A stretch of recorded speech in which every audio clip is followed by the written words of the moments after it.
Shalom bien-aimé, j'espère que tu vas bien. Aujourd'hui, nous ferons la 11e partie ou division du psaume 119. Pour rappel, c'est un psaume qui contient 176 vers et qui est divisé en 22 parties ou divisions de 8 vers ou versets chacune.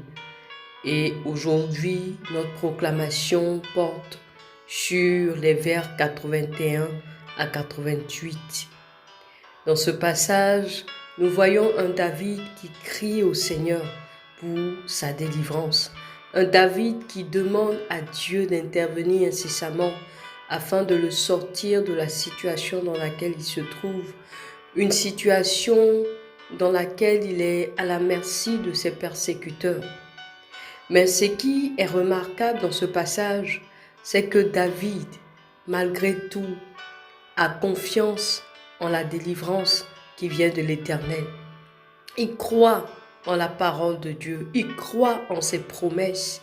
Bien-aimé, toi qui traverses une situation difficile, ou même au regard de la situation que traverse ta nation ou ta famille, est-ce que tu crois fermement en la promesse de l'Éternel pour ta vie?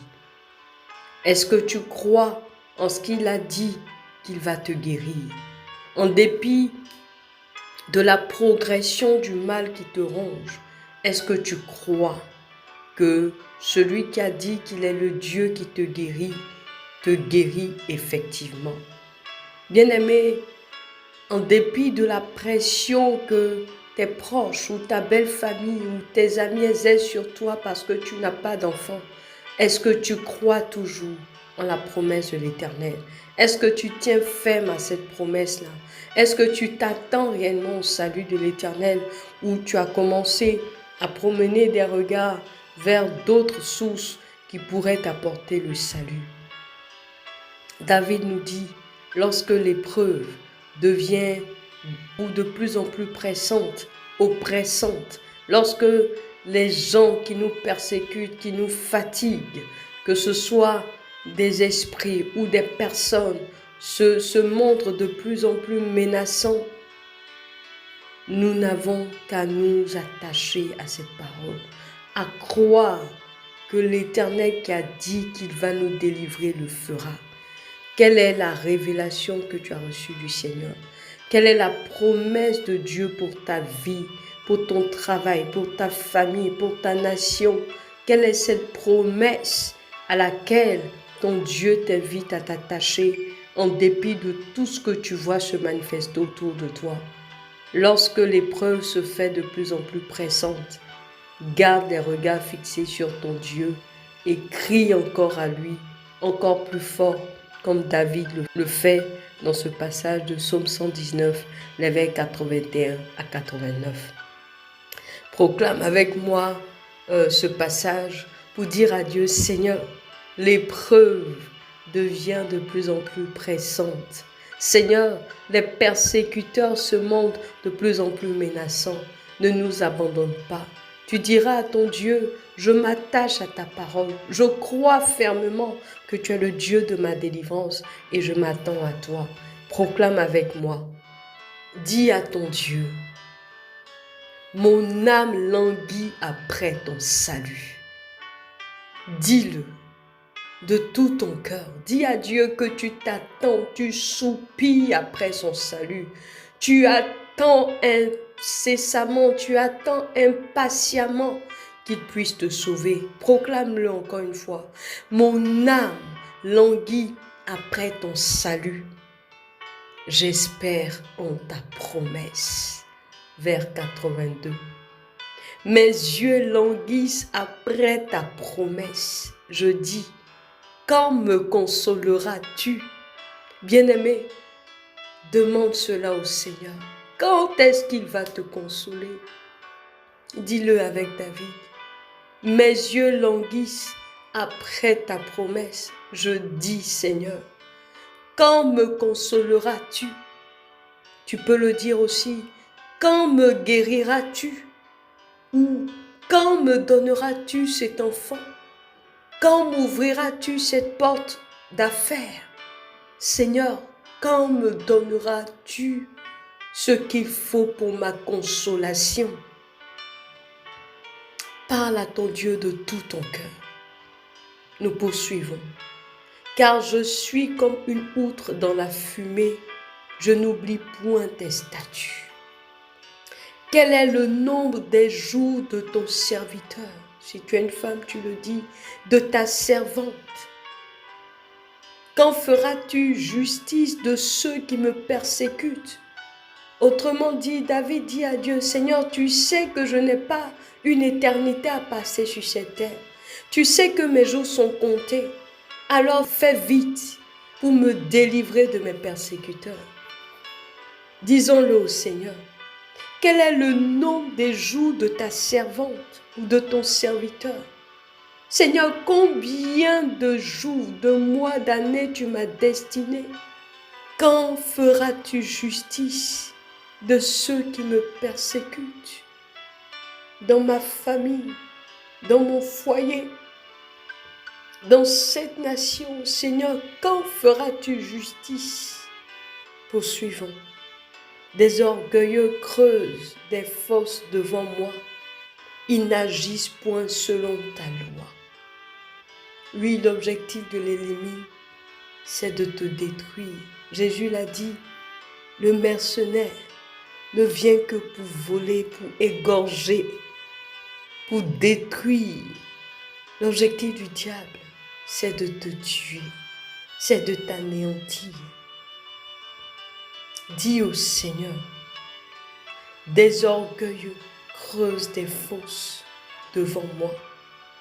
Ils n'agissent point selon ta loi. Poursuivons au vers 86. Tous tes commandements ne sont que fidélité. Alléluia. Ils me persécutent sans cause. Secours-moi.